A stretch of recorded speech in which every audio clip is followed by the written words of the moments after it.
Ajit, if someone had heard of this, let's say even 2 years ago, one would have said this is impossible. Unless you said, do you have rumors? What are your sources saying? Is this something new which is unfolding in Kerala? Do you think the BJP is trying the northeastern model in Kerala as well? Right. So in Kerala, BJP has been trying to woo the Christians for a while now, and there are fundamental reasons why they are trying to do it. Like in the last Lok Sabha elections and the assembly elections also earlier, what BJP had tried is to have an alliance of certain castes in Kerala, primarily led by the Nayars and the Irevas, and some support from those Dalits. But eventually, at the end of it, they realized that the Ireva votes are firmly with the LDF and with the CPM, and the vote share of BJP, the party, it has stayed around roughly around 10 to 11%. Okay. So that has not changed for the last two assembly elections at least, some bit of here and there.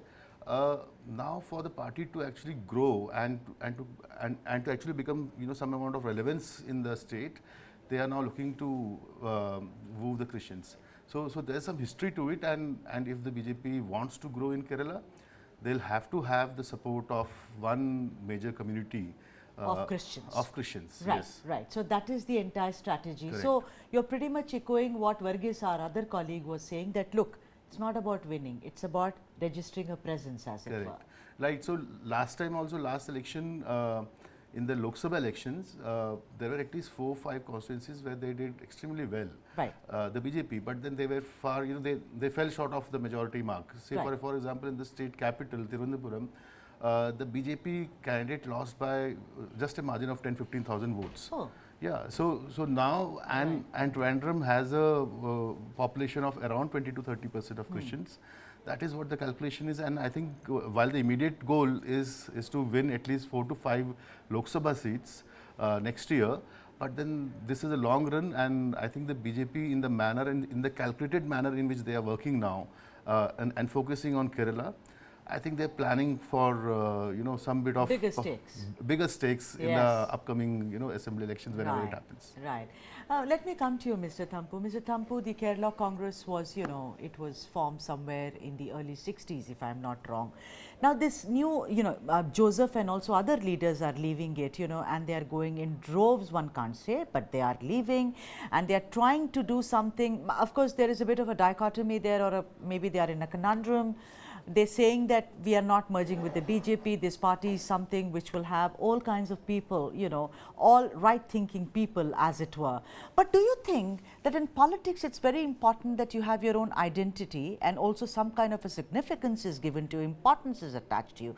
Do you think that is one of the biggest reasons for this new phenomenon of Joseph trying to, start something of his own and perhaps merging it with the BJP later, because both LDF and UDF, somewhere the Kerala Congress people felt isolated, Mr. Thampu?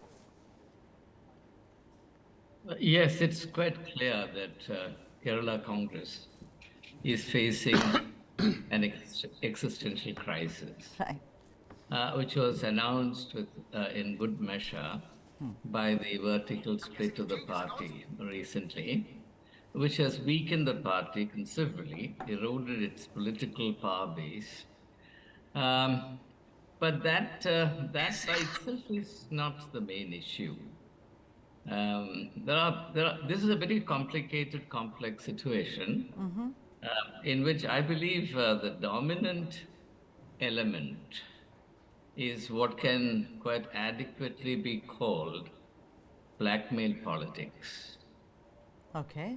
It's interesting. It's interesting that the church leaders, before I go to that, let me say this, that if the BJP thinks that they can woo and win over the Christian community by getting a few bishops and archbishops on their side, they're terribly mistaken.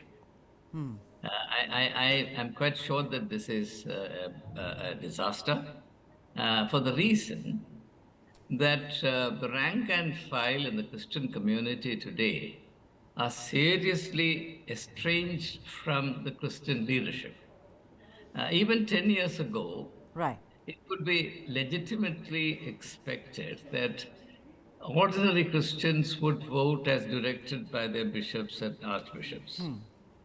But today I can tell you, being a part of the community myself, the likelihood is that if the bishops ask their followers to vote for a particular party, a majority of Christians will definitely vote against that party. And I'm not saying this in a vacuum. Recent instances prove it beyond any doubt.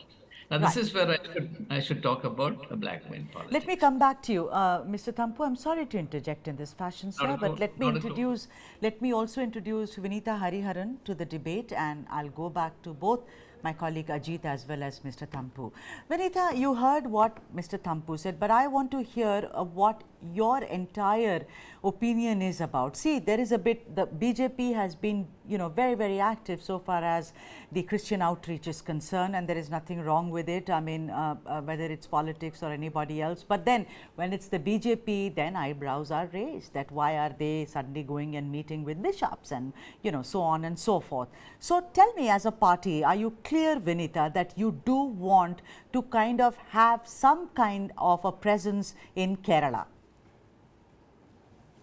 Yeah, absolutely. So, see, we've always had a presence in Kerala. So it's not that we don't have a presence. We have thousands of party workers working day in and day out with a lot of outreach measures being done to homes and, it is beyond caste, creed, religion, and, a section. So it's a myth that I mean, there's a narrative that's been said that BJP is, it's pro-Hindu or it's only focusing on the Hindu religion. Because if you look at the Modi government's programs, the programs are spread across the nation. So it's not meant to be catering to only one particular religion or one particular category of people. So it's beyond caste, creed, religion, and sex, and all kinds of discrimination. It's beyond all of that. So it's for everybody. The kind of outreach measures and the programs and subsidies that we are giving, it's applicable to all citizens of India. So we do not discriminate in the first place. And the very ethos of the BJP, the party itself, if you see the genesis of the party and the philosophy of the party right from Deen Dayal Upadhyay, the philosophy is about catering. Vinita, I'm so sorry to interject, but let's just focus on this. I just want to ask you, because you're well spoken. One has heard so much about you.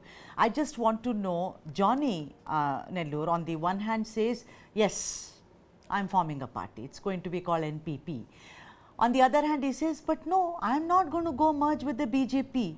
What shall be of great, curiosity for the viewers is that will Johnny, I beg your pardon, ultimately shake hands with the BJP and say, let's be together? Because like I said, in politics, all kinds of permutation combinations work or maybe do not work.